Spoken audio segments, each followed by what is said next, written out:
guys, today is July 22 and we're going to Pilates today with my friend.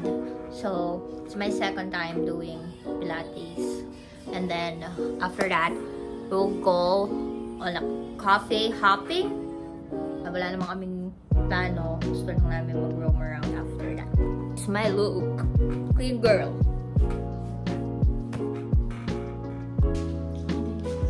Outfit check.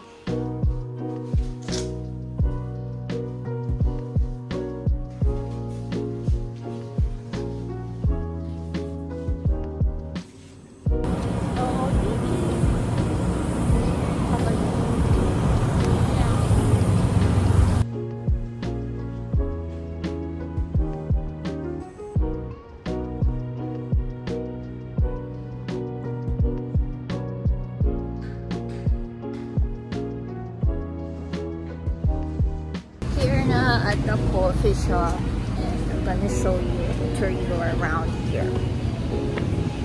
Wow.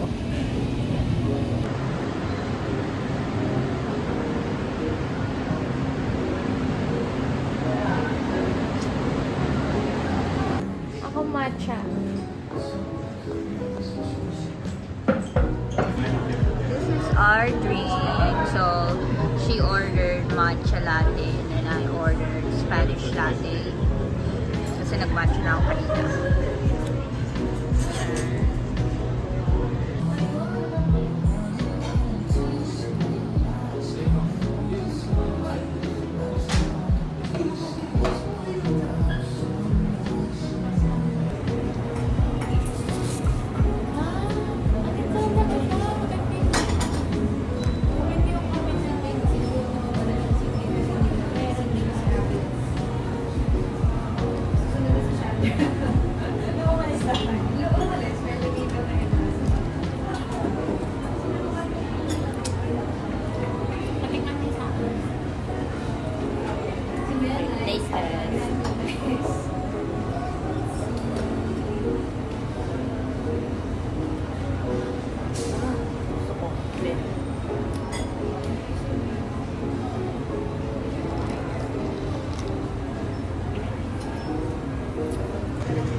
Where's your iPad?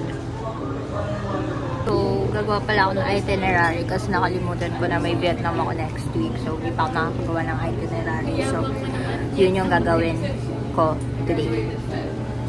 Habang kakapit kami.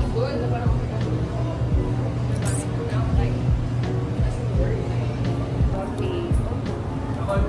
Sa notes na lang ako ba?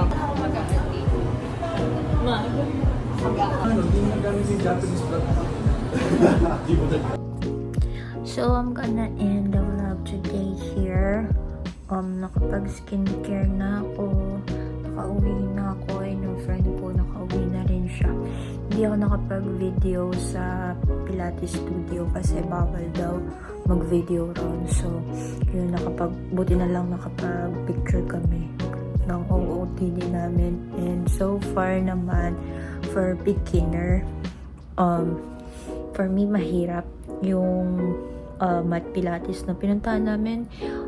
But I feel so great. Like, mahirap siya, pero at the same time, masarap siya sa pakiramdam kasi nabanat at na-stretch yung mga katawan ko, especially yung likod ko since meron akong scoliosis. So, yeah, that's it for today, and gonna end the vlog in here.